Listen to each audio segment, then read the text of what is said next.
Hello, Candice Sanderson here, and I am author of The Reluctant Messenger and The Reluctant Messenger Returns. I wanted to finish up what we've been talking about over the past few weeks. This has been a conversation that I've had with the messengers about breath.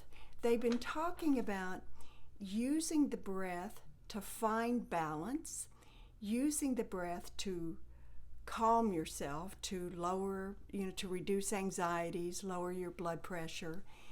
And recently, last week, they were talking about using the breath to experience a transcendent experience, a transcendent state.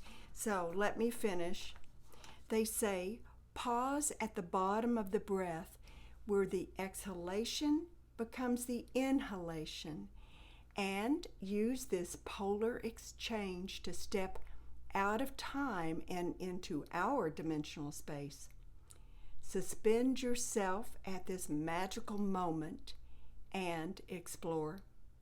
Use this moment to access guidance from your higher source. Smile within this moment and call forth higher vibrational frequencies from within. As humans fill more of their day-to-day life with higher vibrational frequencies, the less likely they are to become despondent or anxious as they have stepped upon the path of enlightenment. Filling the cells of the physical body with higher vibrational frequencies is a beginning step toward their true nature, love. Well, there's actually quite a bit to unpack from that message. First of all, talking about this magical space where time stops between the inhalation and the exhalation. First of all, that sounds a little crazy, doesn't it? But I have communicated with the messengers enough over these past few years that I actually know what they're talking about, and that's something that I've experienced.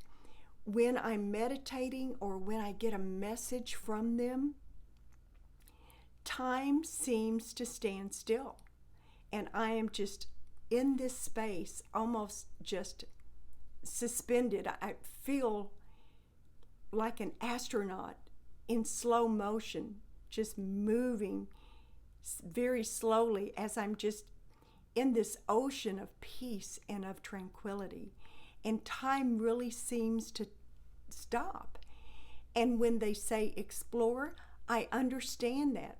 What I can do, I can go back into some of my older meditations that I've had or experiences that I've had, and I can revisit them.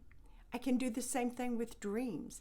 And as I revisit them, I might get to a spot in the dream or the meditation where something was, maybe it was confusing, maybe it was something very positive, but for some reason I want to revisit it.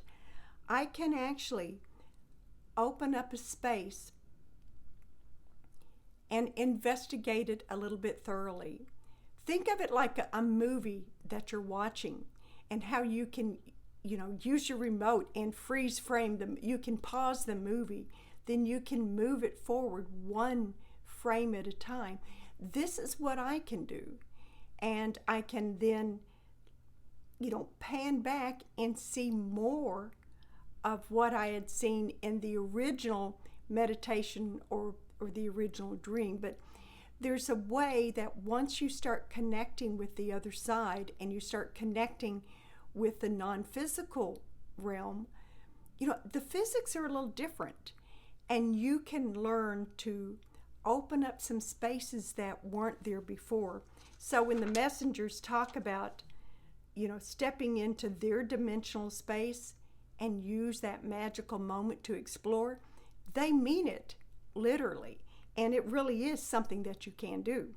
Another thing they talk about is, they say smile and call forth higher vibrational frequencies.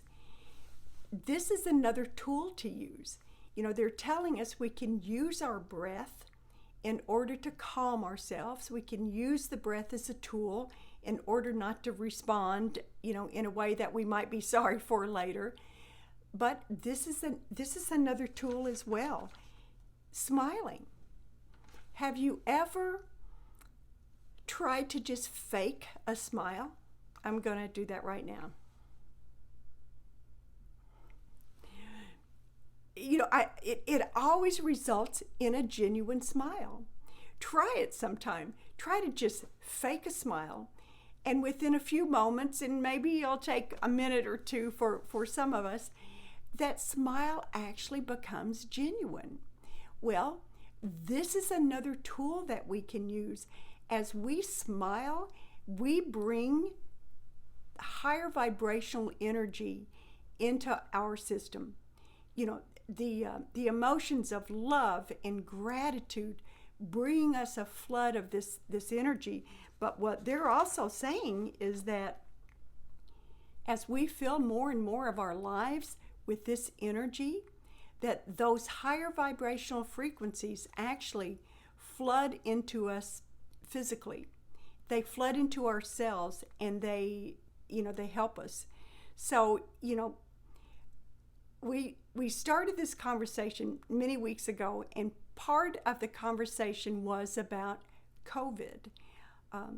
Our lives have changed, and the messengers have been saying this for a long time to me. Life's going to change. The way the life as you know it will change. It's like, oh yeah, you're right. It certainly has. But they're also giving us tools on how we can navigate these uncertain times.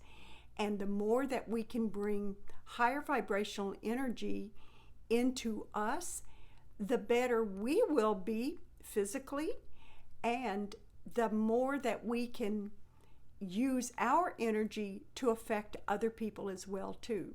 I mean, have you ever been in a room, you walk into a room and there's maybe a couple there and they had just been fighting, but you have no idea. I mean, you didn't hear anything, you didn't see anything, but you walk in and it's like, oh my goodness, there's tension in the air. You can feel it. So what is that? That's the energy of the emotions that they had. Well, the more you start learning to view the world through the lens of energy, the more you realize, just the opposite of that is true too. If you bring higher vibrational energies into your heart, and then you go out, throughout the day and you pass someone on the sidewalk, or if you go to the grocery store, I don't, and you have goodness, within your heart, they're going to feel that as well too. But anyway, I've taken enough of your time. I want to keep these short. So I do thank everyone for following me. Feel free to share the video, like it if you like it, and subscribe if you'd like. Follow me on Facebook, Twitter, LinkedIn, and until next time, I hope everyone has a great day. And remember, we're all energy beings. Use your energy wisely. Thank you.